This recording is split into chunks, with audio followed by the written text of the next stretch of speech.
Week 2 of the NFL season did not disappoint, but with week 3 just around the corner, here are 5 more things that we need to look out for. Now, the first thing to look out for this weekend is Daniel Jones, because the former New York Giants quarterback's resurgence in Indianapolis is incredible. I'll be honest though, I did think that Daniel Jones on the Giants was just a good quarterback in a bad situation. But now that he's on the Indianapolis Colts, he looks revitalized. Going into week 3, the Indianapolis Colts are the first team in a Super Bowl era not to punt the ball in their first 2 games. With an offense catered to him, a good defense, and an organization that wants to invest in Daniel Jones, do not be shocked if he wins Comeback Player of the Year. Now, I have a question. Is the Kansas City Chiefs dynasty over? Because for the first time ever with Patrick Mahomes at quarterback, the Kansas City Chiefs sit bottom of the AFC West. At 0-2 going into week 3, it just feels like the Kansas City Chiefs are not picking up those big plays anymore. Because their highest ranking receiver when it comes to yards after catch is Travis Kelce. He sits tied 27th in the NFL with just 61 yards after the catch. And as a Denver Broncos fan, I know for years the AFC West has been trying to catch Patrick Mahomes and Andy Reid. But with the Chiefs now looking mediocre, is there finally a route to the Super Bowl for the likes of Lamar Jackson and Josh Allen?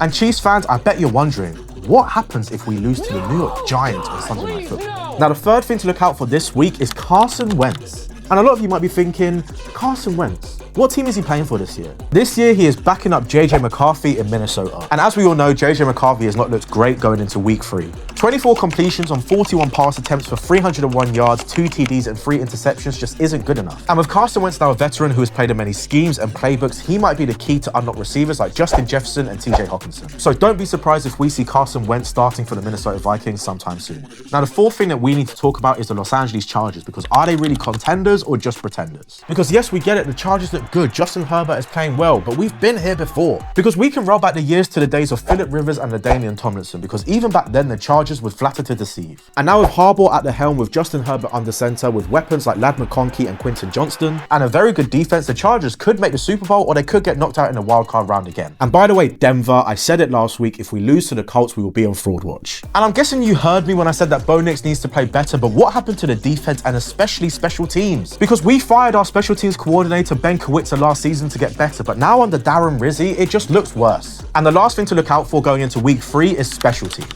Special teams, special plays, special players. NFL fans, I get it. A punt or a quick field goal is a great excuse to top up your drink, pop to the loo, or even scroll on your phone. But special teams this year is not to be missed because these kickers and kick returners are going insane. We had back-to-back punt returns in the Dolphins and Pats game. We had Caleb Johnson's kick return gaff hurting the Steelers. And while we've got the likes of Brandon Aubrey who is kicking 60+ yard bombs, we've still got a lot of kickers who are struggling. And with the Dublin game coming up, do not be shocked if that is not the only thing putting Ireland on the map. Because we've got great Irish kickers like Charlie Smythe and Mark McNamee who are just sitting on practice squads. So let's hope sometime soon that we see some Irish athletes kicking field goals in the NFL. But those are 5 more things to watch out for week 3. What are your thoughts though? Comment down below and let me know. And if you have enjoyed this video, be sure to drop a like and subscribe to the NFL UK and Ireland YouTube channel. I've been American TJ, peace.